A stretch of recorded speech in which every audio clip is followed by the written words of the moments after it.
आप सभी का स्वागत है। बहुत बहुत धन्यवाद आपका। आपको सुनाई दे रहा है हमारा? आवाज़ आ रही है सबको? सब तक आवाज़ पहुंच रही है? आवाज़ अगर पहुंच रही है तो वैसे कमेंट करें कि आवाज़ पहुंच रही है आपको। हम दिखाएं कि आवाज़ आपको पहुंच रही है। वेरी गुड, थैंक यू, धन्यवाद बहुत बहुत आपका। नमस्कार, प्रणाम, सत श्री अकाल। शुरू करते हैं आज के सत्र का। आज के गुरु पूर्णिमा का बहुत बहुत धन्यवाद आपका। आप सभी ने मैसेज किया, बहुत बहुत धन्यवाद आप सबका, शुक्रिया। आपको भी हमारे तौर से, हमारे तरफ से गुरु पूर्णिमा का, गुरु पूर्णिमा निमित्त बहुत बहुत धन्यवाद, बहुत बहुत धन्यवाद। और आपको भी हार्दिक शुभेच्छाएं। प्रार्थना से शुरुआत करते हैं सभी। तो सभी सीधे बैठ जाएंगे नमस्कार स्थिति में। आंखें आराम से बंद कर लेंगे and release your forehead skin, release your eyes, right to right, left to left. Release your ears, and eardrums should be released, and backside of the ear skin should be released. Release your nostrils, outer side of the nostril, outer corners of the nostril should be released.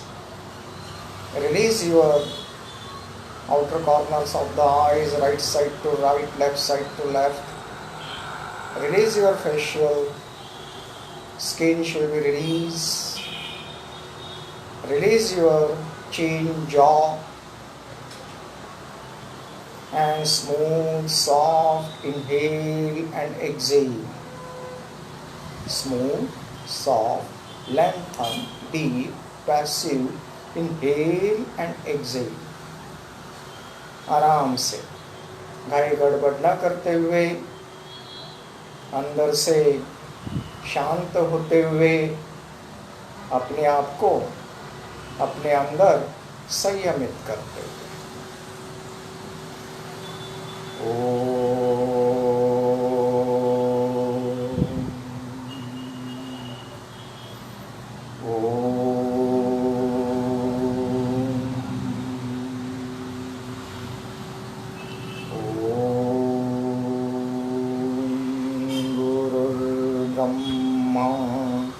गुरुर्विष्णु गुरुर्देवो महेश्वरः गुरु साक्षात् परब्रह्म तस्मै श्री गुरुवे नमः। ध्यानं मूलं गुरुमूर्ति, पूजामूलं गुरुपादौ, मंत्रं मूलं गुरुवाक्य, मोक्षं मूलं गुरुकृपा। ॐ श्री गुरुवे नमः। ॐ योगेन चित्तस्य पदेन वाचा मलं शरीरस्य च वैद्यकेन योपाकरोतं प्रवरं मुनीनां पतञ्जलिं प्राञ्जलिरानतोऽस्मि। आबाहुपुरुषाकारं शङ्खचक्रासिधारिणं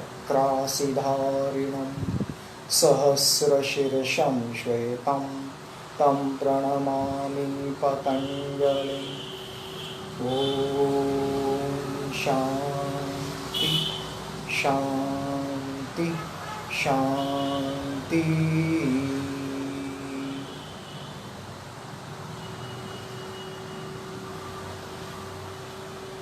Inhale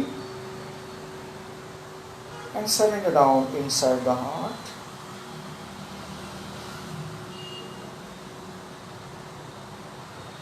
Straight, head should be straight. Hands rise up, ceiling side with inhale. and touched you everywhere and open your eyes. Thank you very much. धन्यवाद। आप सभी ने गुरु पूर्णिमा के पवित्र महोत्सव पर सहभाग लिया, इसलिए धन्यवाद आप सभी का। थोड़ा सा गुरु पूर्णिमा के बारे में जान लेते हैं और आगे बढ़ते हैं। गुरु पूर्णिमा क्या है, क्यों की जाती है, इसके बारे में थोड़ी सी बातें करते हैं और आगे बढ़ते हैं। गुरु पूर्णिमा, वेद व्यास जी का नाम आपने सबने सुना होगा, है ना? तो वेद व्यास जी का नाम आपने सबने सुना हुआ है। वेद व्यास जी के नाम पर ये गुरु पूर्णिमा का महोत्सव होता है। उसे ऋषि पूर्णिमा भी कहते हैं। ऋषि पूर्णिमा के साथ साथ इसे गुरु पूर्णिमा भी कहा जाता है। वेद व्यास जी जो भी आसन है जहाँ से संभाषण किया जाता है, जहाँ से प्रवचन दिया जाता है, उस आसन का भी नाम व्यासपीठ रखा हुआ है, व्यासपीठ कहलाता है। वेद व्यास जी ने जितने भी शास्त्र है, पुराण है, वेद है, इन सभी का संकलन वेद व्यास जी ने किया हुआ है। महर्षि वेद व्यास जी को प्रणाम। और उनके नाम पर आज के दिन ये गुरु पूर्णिमा सभी मनाते हैं। और इसमें जो हमारे गुरु हैं, उन गुरुओं को सम्मान दिया जाता है, उनका आदर सत्कार किया जाता है, उनकी पूजा की जाती है, उनके प्रति कृतकृत्य होकर उनके सामने शरण जाया जाता है। अभी गुरु तो बहुत सारे होते हैं, है ना? एक मनुष्य के जीवन में कई गुरु, कई गुरु होते हैं। हर वक्त हम जीवन से लेकर, जन्म से लेकर आखिर क्षण तक हम हर किसी से कुछ न कुछ सीखते ही जाते हैं। हर कोई हर किसी से सीखता जाता है। वो शारीरिक लेवल पर सीखता है, मानसिक लेवल पर सीखता है उसका, और वैसे ही शारीरिक मानसिक के साथ साथ वो इंटेलेक्चुअल लेवल पर भी सीखता है। आत्मिक लेवल पर भी सिखाने वाले मिलते हैं अगर नसीब अच्छा हो तो। किंतु सबसे प्रथम गुरु कौन है? तो सबसे प्रथम गुरु वो जन्मदात्री है, जिन्होंने जन्म दिया, जिनके कोख से हम पैदा हुए। उस जन्मदात्री को प्रणाम। वो सबसे प्रथम गुरु है।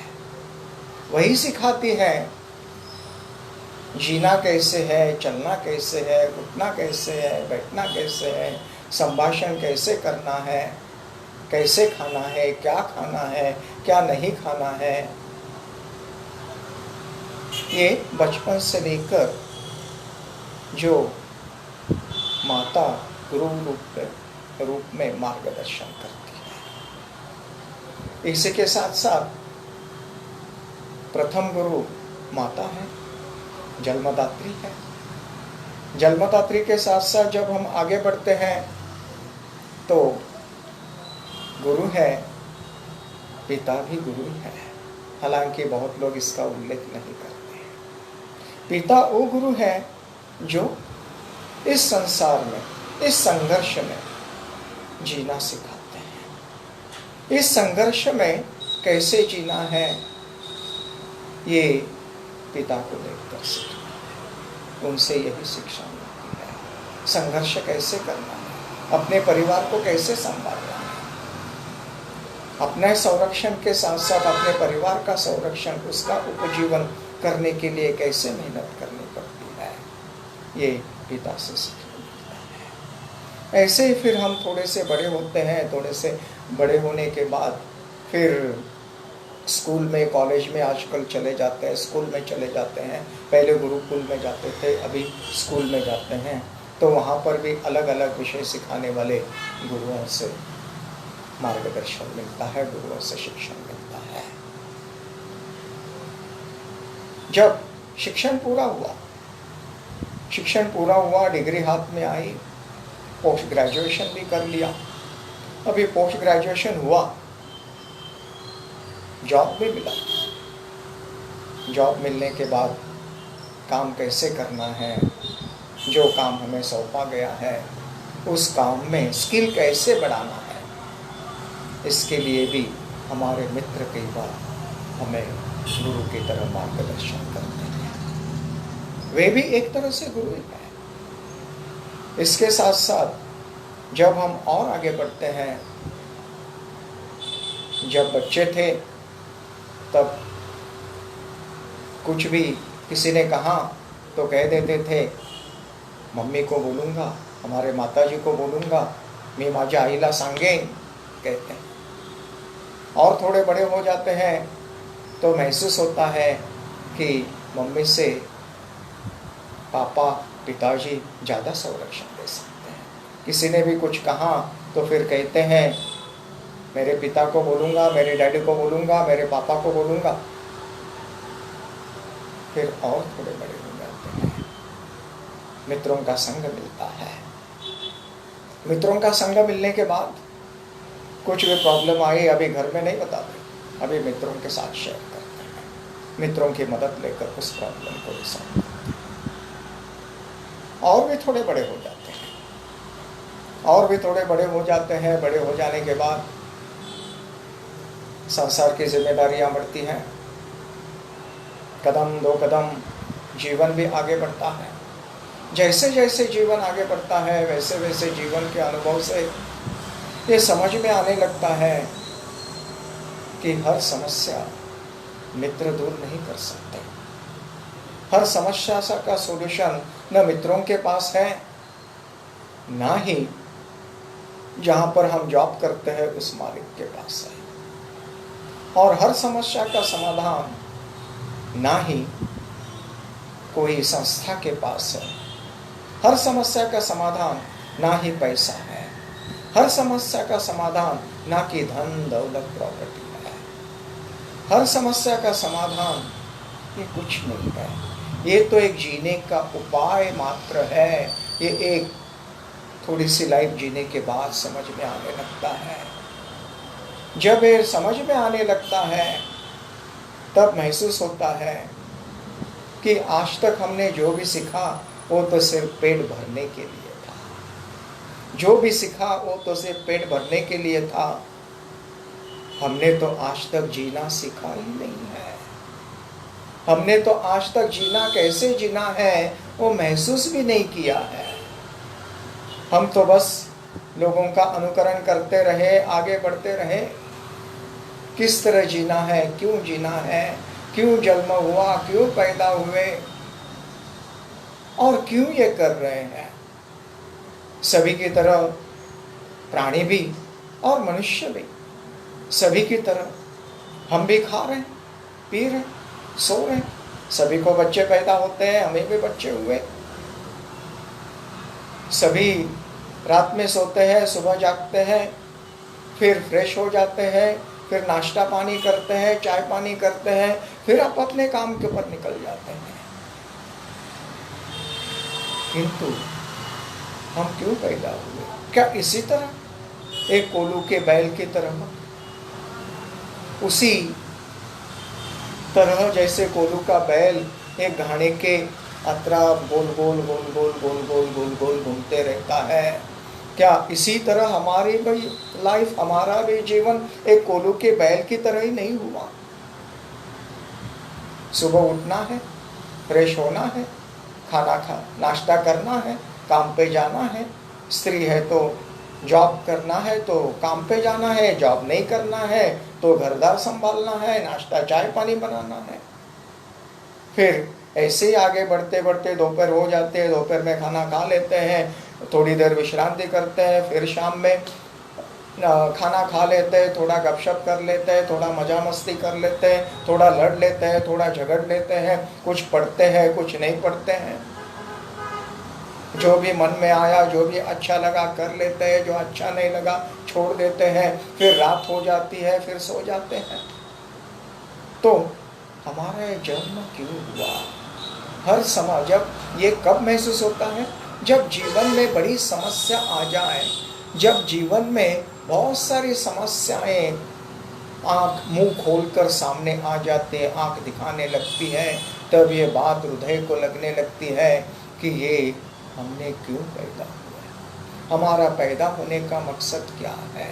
क्या खाना पीना सोना, बच्चे पैदा करना, बच्चों के शादियां करना और एक दिन सभी की तरह टाटा बाय बाय करते हुए आंखें बंद करके चले जाना, स्वर्गवास हो जाए? तो हमारे जीने का मकसद क्या रहा? और जब ये जीने के मकसद की बात आती है, तब फिर गुरु ढूंढा जाता है, तब फिर उनके शरण में जाया जाता है, तब फिर गुरु के उपदेश से समझ में आने लगता है, गुरु से समझ मिलने लगती है कि क्यों पैदा हुए, क्यों जन्म हुआ, इस जीवन में करना क्या है, इस जीवन का उद्देश्य क्या है, क्यों जीना है, किस तरह जीना है, क्या खाना है, क्या खाना नहीं है, क्या करना है, क्या करना नहीं है, और क्यों करना है, जो करना है तो क्यों करना है? क्या सिर्फ धार्मिक मान्यताएं हैं इसलिए? क्या सिर्फ अच्छा जीना है इसलिए? इसके सभी सवालों का जवाब वहाँ पर मिल जाता है। तभी यथार्थ में उपदेश मिलता है, तभी यथार्थ में समझ में आता है कि हम क्यों जी रहे हैं, हमारे जीवन का मकसद क्या है, हमें ये जीकर क्या करना है।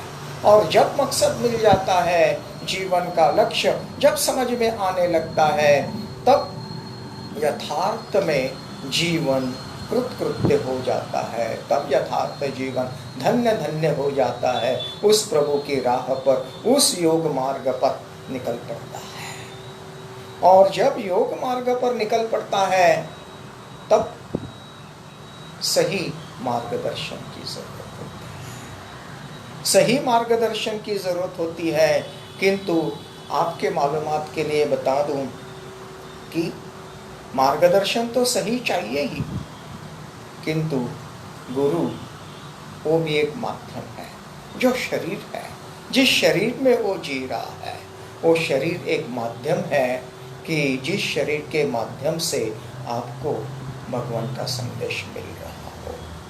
वैसे शास्त्रार्थ ये कहता है, पूर्वेशामपि गुरु काले नानो छेदात, यानी गुरु जो है वो सर्वे का, सर्व गुरुओं का गुरु वही ईश्वर है, भगवंत है, वही ईश्वर है, भगवंत है, सभी गुरुओं का गुरु है, वही आदि गुरु है, वही सर्वोत्तम श्रेष्ठ सद्गुरु है। वो अलग अलग शरीर के माध्यम से आप तक संदेश पहुंचाते रहता है, आप तक संदेश पहुंचाते रहता है। संदेश पहुंचाने वाला एकमात्र संदेश वाहक है। संदेश पहुंचाने वाला गुरु का के भगवान के शब्द, भगवान का मार्गदर्शन आप तक पहुंचाने वाला एक सिर्फ वो माध्यम रहता है। किंतु एक ध्यान में रखना कि गुरु भी आध्यात्मिक गुरु है, हर लेवल में एक एक गुरु है। गुरु से कभी असत्य नहीं कहना, असत्य नहीं कहना, क्योंकि डॉक्टर के पास जाने पर हम अगर सच छुपाने लगे, सच छुपाना भी एक तरह का असत्य होता है। डॉक्टर के पास जाने पर अगर हम सत्य छुपाते हैं तो क्या होगा? ऐसे ही जब आप योग मार्ग पर चलते हैं, योग मार्ग पर निकलते हैं, तब सत्य कम से कम गुरु से तो, आपके गुरु से तो कहना चाहिए। जितना कहना पॉसिबल है, कम से कम उतना तो कहना चाहिए। क्यों कहना चाहिए? क्योंकि सत्य कहने से ही उसके ऊपर कुछ उपाय होगा। अगर कुछ आसन करने में दिक्कत हो रही है तो बेझिझक कहना चाहिए कि ये आसन करने में मुझे दिक्कत हो रही है, ना कि गुरुजी ने कहा इसलिए ताकत लगाकर वो आसन कर लेते हैं। और कोशिश भी कंप्लीट करनी चाहिए। इस बात पे और एक हम कहना चाहेंगे कि आजकल जो योग अभ्यास हो रहा है, जो प्रचलित है, अभी सारी दुनिया में जो योग अभ्यास प्रचलित है वो केवल आसनों का अभ्यास है।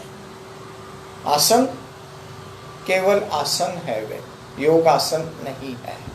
आसन और योगासन में, आसन को योगासन में परिवर्तित होने के लिए बहुत सारी योगिक क्रियाओं से, योगिक धारणाओं से, योगिक प्रैक्टिस से आगे बढ़ना पड़ता है।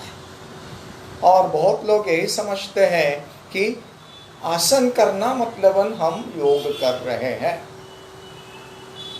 योग आसन में, पोस्चर्स में और एक्सरसाइज में थोड़ी सी भी गलती हो जाए तो पोस्चर्स, आसन भी एक्सरसाइज बन जाते हैं। अगर आपके आसन आपके एक्सरसाइज हो रहे हो तो समझ लेना कि कुछ गड़बड़ हो रहा है। आसन को कभी एक्सरसाइज नहीं होने देना। आसन अगर एक्सरसाइज होने लगे, आसन अगर आप केवल पसीना बहाने के लिए करते हैं, आसन की आपकी समझ अगर पसीना बहाना है तो आप बहुत बड़ी गलती कर रहे हैं। आसन में बहुत सारी चीज़ों का ध्यान रखना पड़ता है। यही आसन कुछ महीने के बाद, कुछ सालों के बाद योगासन में परिवर्तित होते हैं। और आसन योगासन में परिवर्तित होने के लिए उसे समय देना पड़ता है। और ये समय सबका एक जैसा नहीं होता। ये समय व्यक्ति विशेष से अलग अलग हो सकता है। किसी के लिए 6 महीने, किसी के लिए साल, किसी के लिए 2 साल, तो किसी के लिए और भी इससे ज़्यादा समय ले सकता है। कोई भी आसन योगासन में परिवर्तित होने के लिए उस योग की व्याख्या के साथ साथ उस आसन को करना होता है। और योगिक निर्देश जो है, जो योग शास्त्र कहता है, योग शास्त्र सम्मत योगिक आसन होने चाहिए। अगर वो आसन योग शास्त्र सम्मत है तो ही वो आसन है। यम, नियम, आसन,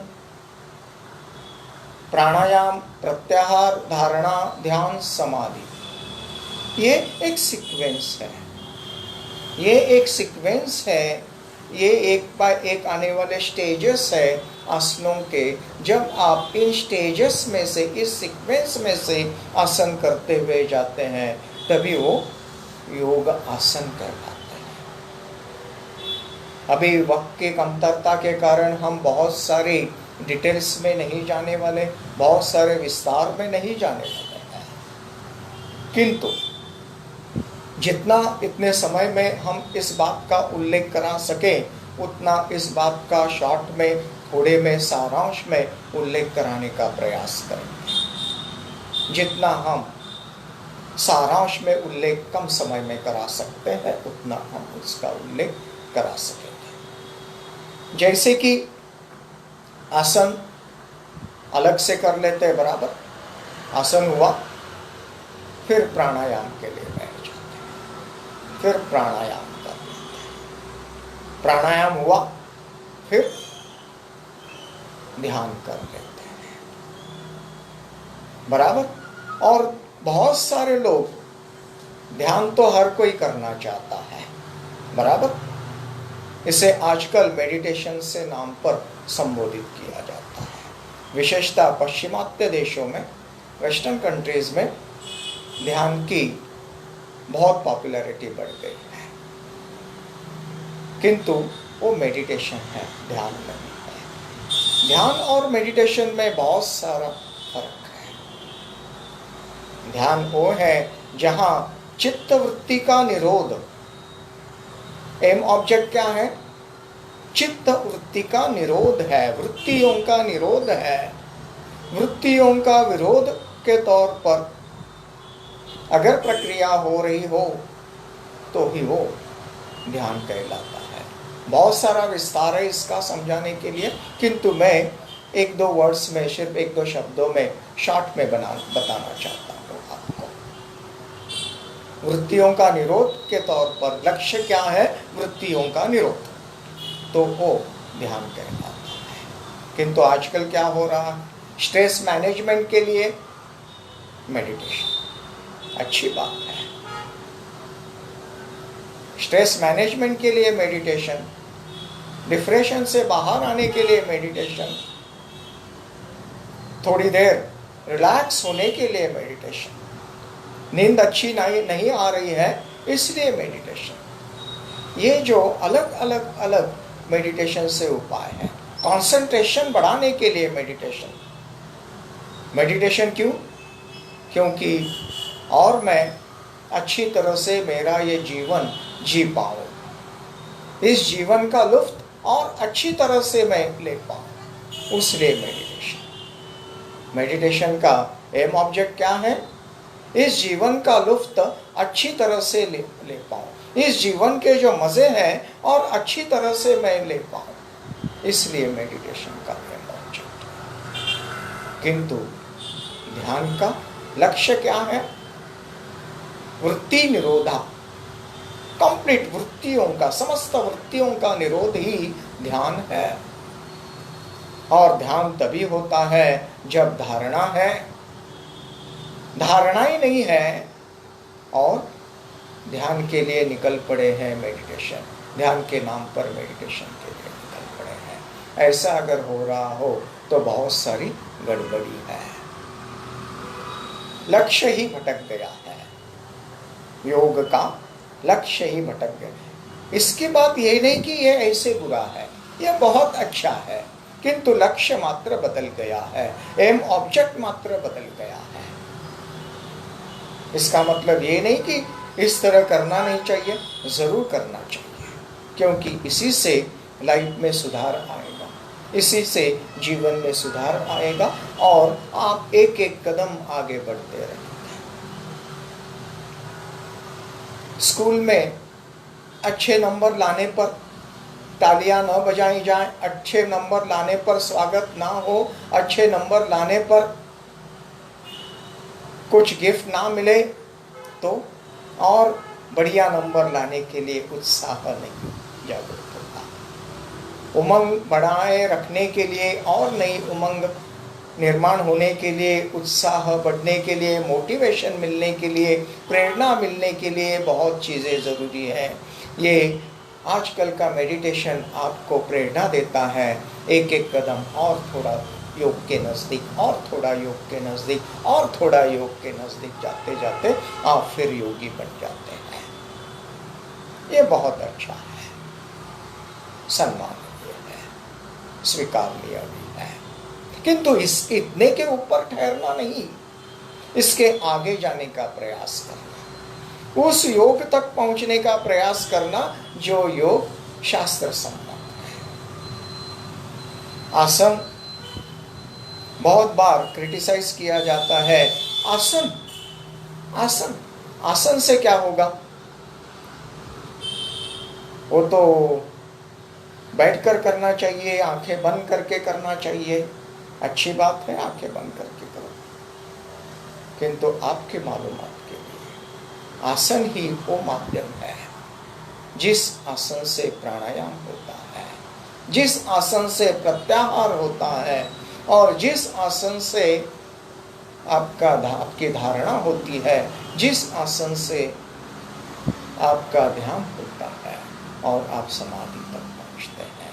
इसलिए आसन ही वो पहली सीढ़ी है, आसन ही वो पहला स्टेप है, जिस स्टेप के ऊपर आप पांव रखते हुए आगे बढ़ते हैं और योगी बनते हैं। इसलिए आसन आना बहुत जरूरी है। और आसन योग शास्त्र के अनुसार आसन योगिक एनाटॉमी और फिजियोलॉजी को जो आसन संबंधित प्रायोजित है वो आसन, जो आसन स्वीकार्य है वो आसन। क्या होता है, आध्यात्मिक प्रवास में निकल पड़ते हैं और आंखें बंद करके ध्यान करने के लिए या नामस्मरण करने के लिए शुरुआत करते हैं, तो क्या सही में ध्यान होता है, सही में नामस्मरण होता है, या जो नहीं करना चाहिए वही याद आने लगता है। देखने में यही आता है, जो करना नहीं चाहते हैं वही उस वक्त याद आने लगता है, जब नामस्मरण करने लगते हैं, जब ध्यान करने लगते हैं। कि जो जो चीज़ों से दूर भागना चाहते हैं वही चीज़ें आँखों के सामने घूमने लगती है। गार्डन, फ्रेंड्स, मित्र, अमित्र, नकारात्मक विचार, परेशान करने वाले दृश्य दिखाई देने लगते हैं। ये क्यों हुआ? क्योंकि परफेक्ट स्टेप वाइज नहीं गए।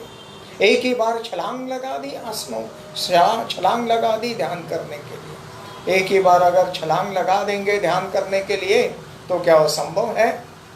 तो संभव नहीं है। एक एक कदम जाना पड़ेगा, एक एक कदम रखना पड़ेगा। इस बात को समझ ले, जैसे कि हमारे गुरुजी कहते थे कि पानी को पकड़ सकते हैं आप, पानी को नहीं पकड़ सकते। आटे को, कणिक, आटे को एक जगह लाकर जमा कर सकते हैं, ठोस कर सकते हैं? नहीं कर सकते। आटे को नहीं ठोस कर सकते, पानी को नहीं पकड़ सकते। पानी को क्या आप भून सकते हो? नहीं भून सकते। तेल को पकड़ सकते हो? नहीं पकड़ सकते। किंतु वही आटा, पानी, तेल एक जगह मिला दो तो अभी आप आटे को भी पकड़ रहे हो, पानी को भी अपने हाथ में पकड़ा है और उसमें तेल को भी पकड़ा है। अभी उसे चाहे बेलो, चाहे जो आकार दो, उस आकार में वो तब्दील हो जाता है, उस आकार में वो परिवर्तित हो जाता है। ऐसे ही योग है। आपका प्राण आपके पकड़ में नहीं आता है, आपका प्राणमय शरीर आपके पकड़ में नहीं आता है, आपका सूक्ष्म शरीर आपके पकड़ में नहीं आता है। किंतु जब आप योग अभ्यास में प्रवेश करते हैं तो वही न पकड़ में आने वाला सूक्ष्म शरीर और कारण शरीर भी आपके पकड़ में आने लगता है। जैसे कि सीमेंट है, सीमेंट को आप एक जगह ऐसे रखना चाहोगे तो वो तो पाउडर है, वो तो पाउडर है ना। पत्थर है, पत्थर को जोड़ सकता है, टूटा हुआ पत्थर जुड़ सकता है? टूटा हुआ पत्थर नहीं जुड़ सकता। फिर वही सीमेंट में थोड़ा सा पानी डालो, थोड़ी सी रेत डालो, रेत को मुट्ठ में पकड़ सकते हैं, रेत को ठोस बना सकते हैं? नहीं बना सकते। किंतु वही रेत सीमेंट में डालो और उसमें पानी डालो, एक जगह मिक्स करो, फिर दो पत्थरों को एक जगह रखकर उससे बांध दो। अभी पत्थर भी बांधा गया।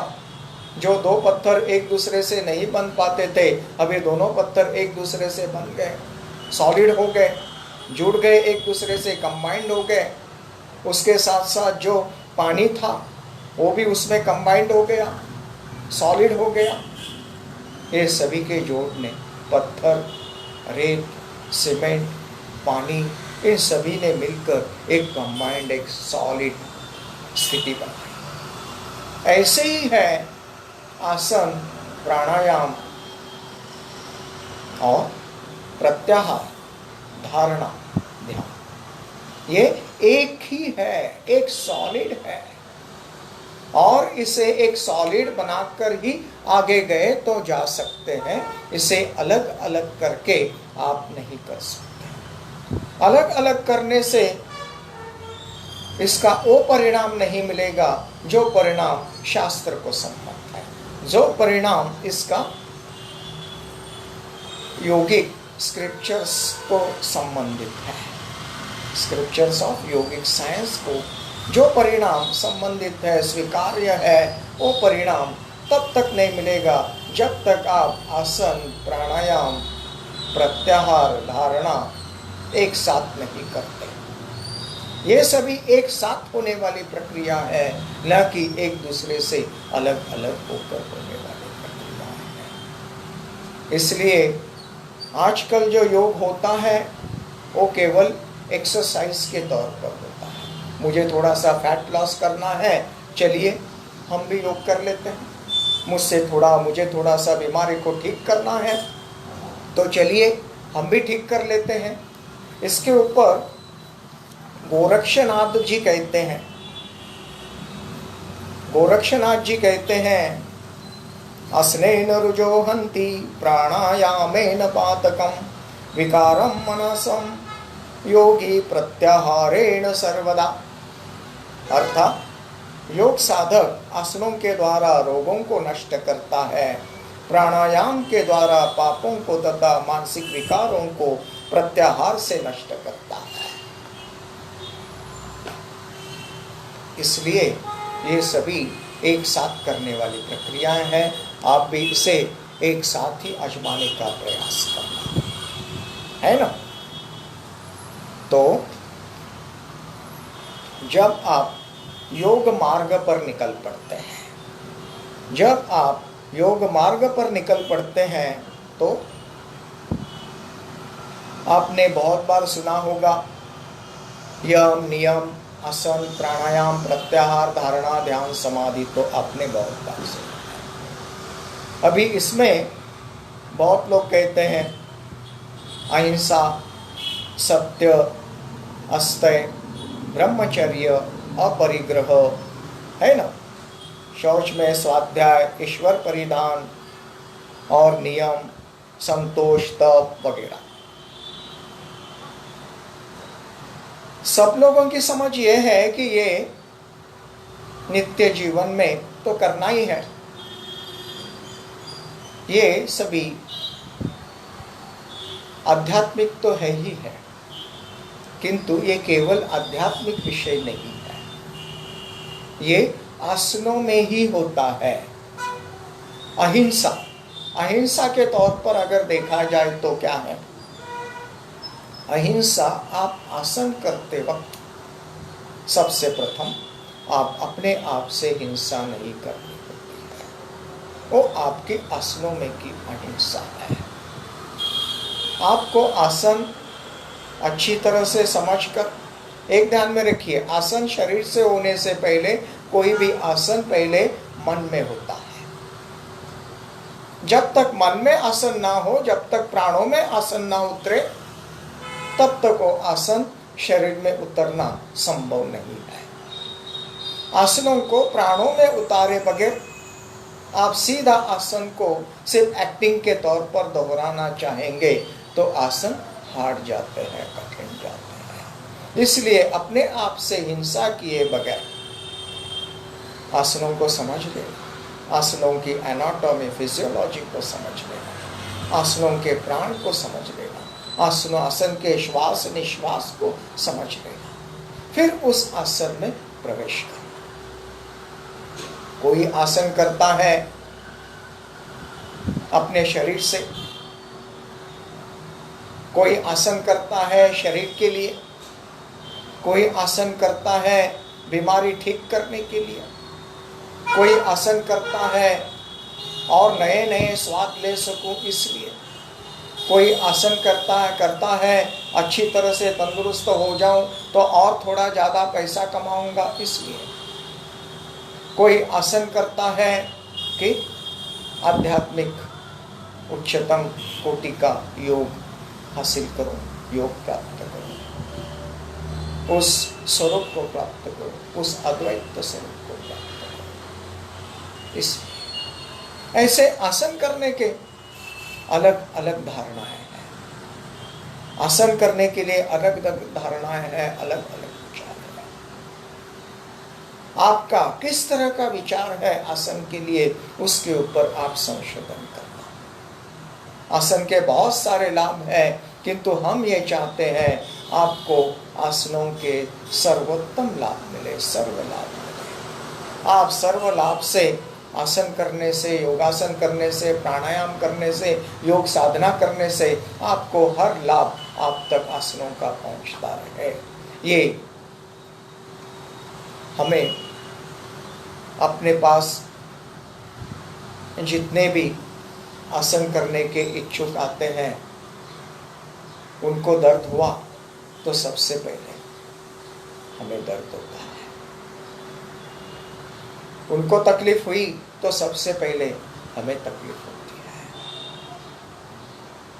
है। एक ध्यान में रखिए, इसलिए आसन करने से पहले आसन को समझ लें और आसन को समझते हुए ही आसन करें। जब भी प्राणायाम का लर्निंग और प्राणायाम की क्लास होती है तो तब उस प्राणायाम को अच्छी तरह से समझ लेना, सीखना, सीखने के बाद ही प्राणायाम करना।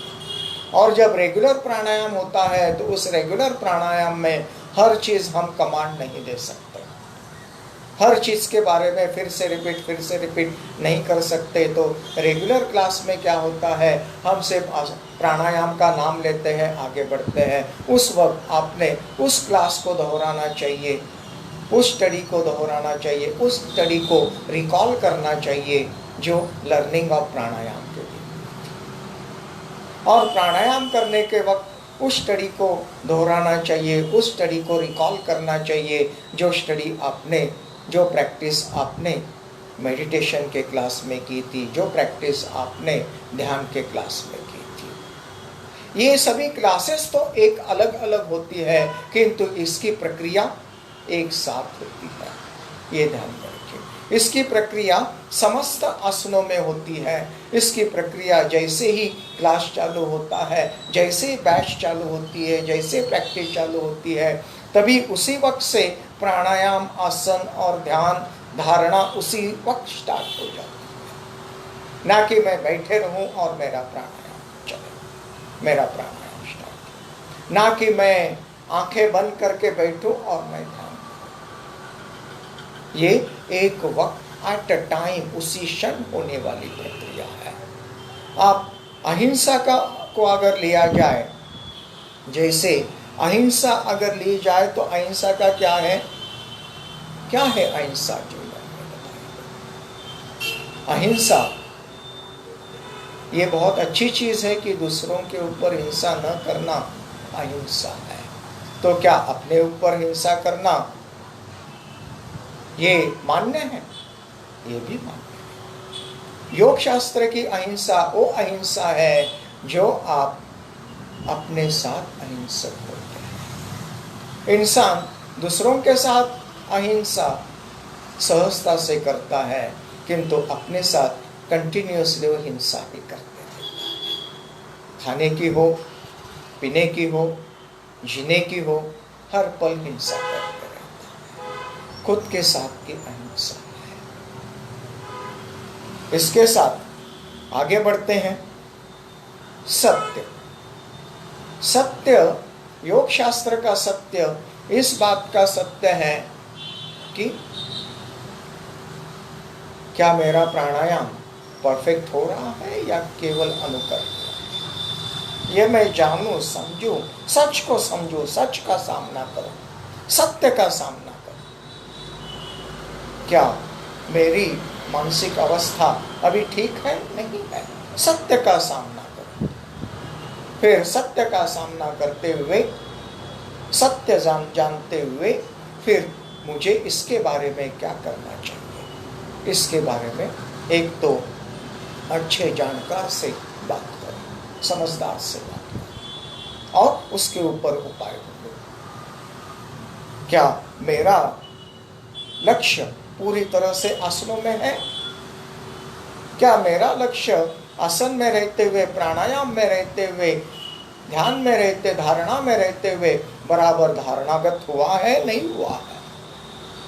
इस सत्य को मैं स्वीकारूं और उस सत्य को स्वीकारते हुए आगे बढ़ूं। इसी तरह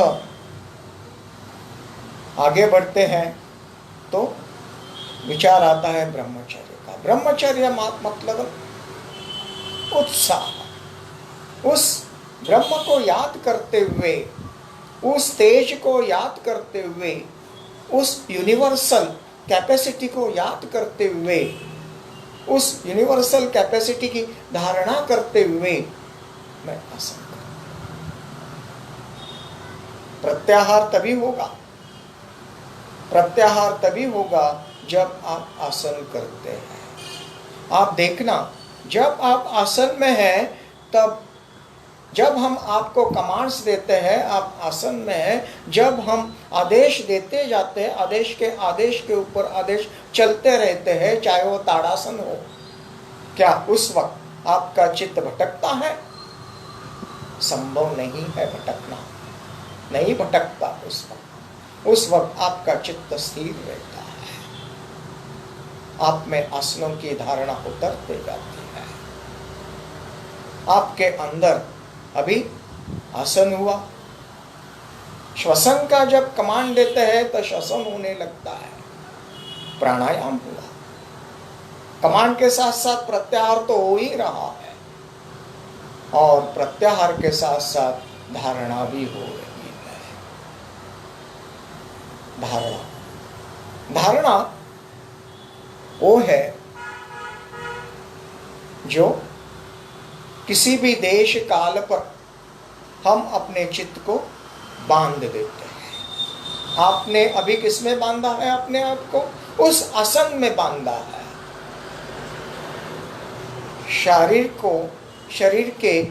शरीर का रूपांतरण एक आसन में किया, उस आसन में अपने आप को आपने बांधा है।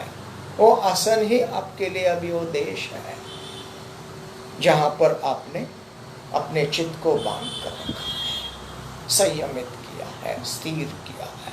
यही अगर ज्यादा देर तक आगे बढ़ जाए, संयम पूर्वक आगे बढ़ जाए, स्थिरता पूर्वक आगे बढ़े, तो वही ध्यान में परिवर्तित होता है। और यही ध्यान निरंतर व्यवधान रहित आगे बढ़ते जाए तो यही समाधि में परिवर्तित होता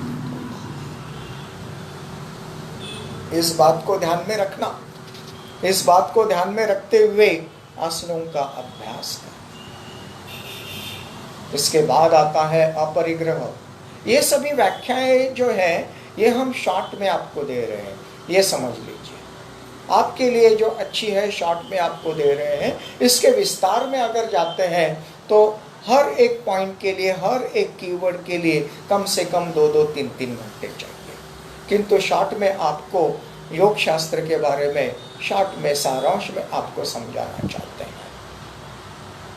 ये अपरिग्रह, अपरिग्रह के साथ साथ हमें बहुत सारी चीज़ों को इकट्ठा न करते हुए, कम से कम चीज़ों को अपने लाइफ में रखते हुए आगे बढ़ना होता है। जितनी आपने चीज़ें ज़्यादा इकट्ठा कर ली, उतनी जिम्मेदारियां, उतनी चिंताएं और उतनी परेशानियां होते रहती हैं। घर लेना अच्छा है, बंगलो लेना अच्छा है, किंतु बंगलो की साफ सफाई करना इजी है, आसान है। बड़ा घर लेना बहुत अच्छा है, किंतु बड़े देवघर की हर दिन देखभाल करना कितना कठिन है, ये सभी गृहिणियां जानती है। और उसे मेंटेनेंस करने के लिए कितना पैसा लगता है, ये सभी पैसे कमाने वाला जानता है। और कार लेना अच्छा है, 1 से 4 कार लेना अच्छा है। समाज में सभी आश्चर्य से ऐसे मनुष्य को देखते हैं, कितना बड़ा है कहते हैं। किंतु उन कारों का मेंटेनेंस जब आता है तभी पता चलता है कि कार रखना कितना मुश्किल है। कार रखना कितना उसे कार रखना आसान है, किंतु कार से ज़्यादा कार का मेंटेनेंस करना बहुत हार्ड है। इसलिए उतनी ही चीज़ों को लाइफ में रखना जितनी एक जीवन जीने के लिए ज़रूरी है। जितनी चीज़ें बढ़ाएंगे उतनी परेशानियां बढ़ेगी। जितनी प्रॉपर्टी बड़ी होगी उतनी उस प्रॉपर्टी के सुरक्षा के की उतनी चिंता रात दिन सताएगी। और जहाँ चिंता होती है वहाँ चिंतन नहीं होता। वहाँ सतत चिंता से चिता ही जलती है, चिंतन नहीं होता। इसलिए योग शास्त्र ये कहता है लाइफ में वही चीज़ें करना जो चीज़ें आपको आगे चल के परेशान नहीं करेंगी। आगे बढ़ते हैं। ऐसे ही बहुत सारी चीज़ें हैं और जब जब आपके लिए वक्त मिलता रहेगा तब तक बातें करते रहेंगे, है ना। अभी कोई प्रश्न पूछना चाहता हो तो पूछ सकते हैं। कौन कौन प्रश्न पूछना चाहता है पूछ सकते हैं। वे हमें मैसेज करें, हम उनको ऐड कर देते हैं। कौन प्रश्न पूछना चाहता है या बोलना चाहता है, संवाद साधना चाहता है, वे मैसेज करें। हम देख रहे हैं आपके मैसेज। जो भी बोलना चाहता है बोलिए, मैसेज करना। मुझे बोलना है मुझसे मैसेज करना, या मुझे कहना है मैसेज करना, या कोई क्वेश्चन है प्रश्न है तो वो भी मैसेज करना।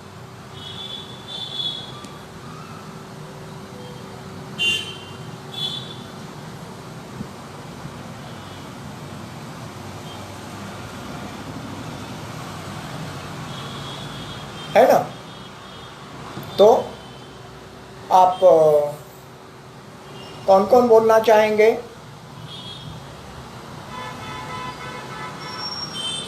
प्रणाम जी, प्रणाम प्रणाम प्रणाम। मुस्कान गंगवानी भी है, वसंत बुक्सवार जी, प्रशांत कड़ प्रणाम, रुचि गुप्ता, कोंडीनाथ महाराज जी नमस्कार,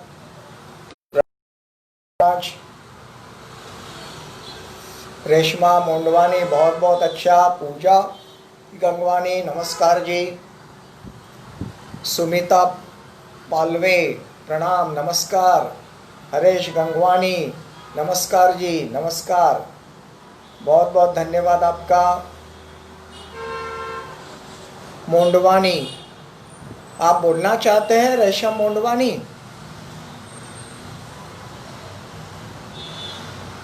बोलना चाहते हैं? अगर बोलना चाहते हैं तो अच्छा, बोलना चाहते हैं तो आप आगे आ जाना और मैसेज करना। मुझे बोलना है, बात करनी है कहना।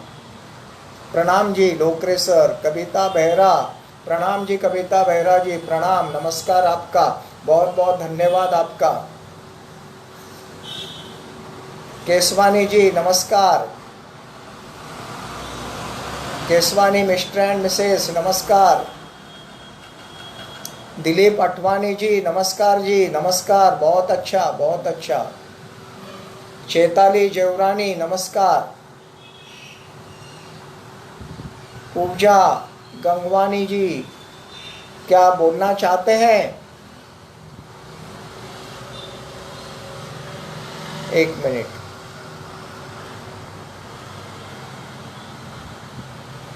दीपाली लोकरे कैसे आप? बहुत अच्छे नमस्कार। आप सभी का धन्यवाद। आप सभी ने इस सत्र में प्रवेश किया, हमारी विनती को मान दिया और इस सत्र में सहभाग लिया आपने।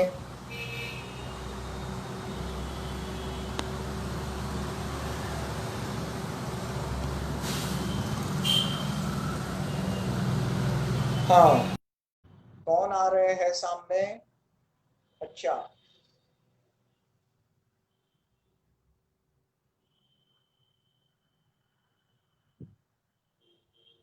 बोलिए बोलिए, पूजा जी बोलिए। बोलिए पूजा जी। हाँ। हाँ, प्रणाम गुरुजी। प्रणाम जी प्रणाम।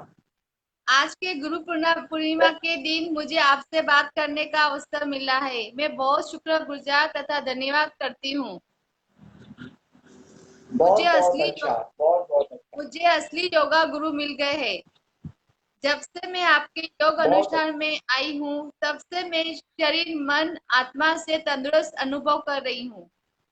मेरा माइग्रेन, बहुत बहुत अच्छा। सर्वाइकल और थायराइड भी ठीक हुआ है। मेरा वेट बैलेंस हुआ है। मुझे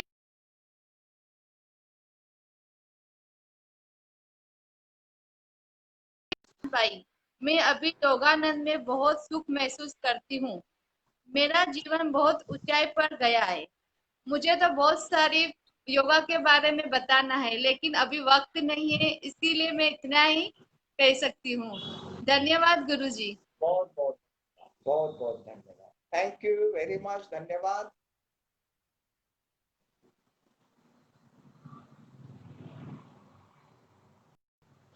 कोई बात करना चाहते हैं? चेताली जवरानी, आप बात करना चाहते हैं तो वेव दिखाएं।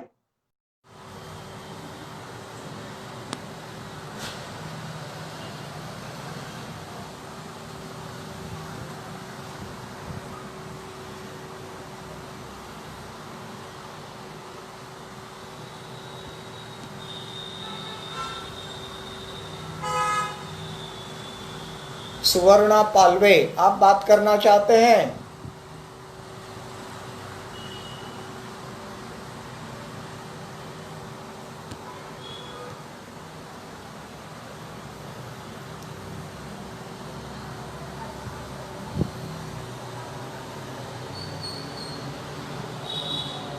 कैसे है गिरधारी गिरवाणी?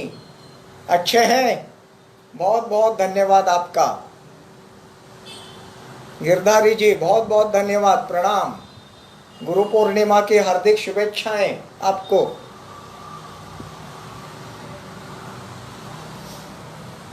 तो अभी हम क्या करेंगे, प्रार्थना लेकर इस सत्र का पूर्ण करते हैं। इस सत्र को तो प्रार्थना स्टार्ट करते हैं। आपके जो भी प्रश्न वगैरह हो वो हमें व्हाट्सएप कर देना है ना, या कॉल कर देना। Back straight, spine straight, shoulder rotate back, shoulder blade inside the dorsal back. नमस्कार।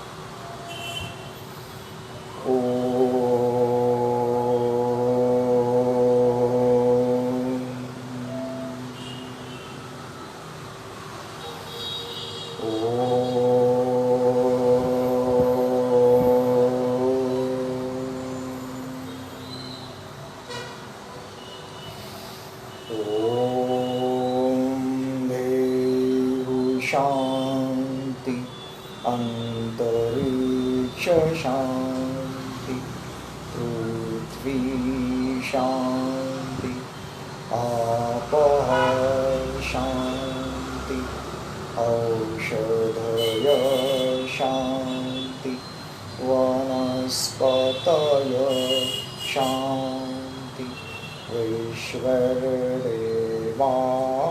शांति, शांति ब्रह्म शांति, सर्वं वै शांति, शांतिरेव शांति, सामा शांतिरेव। ओम शांति शांति शांति।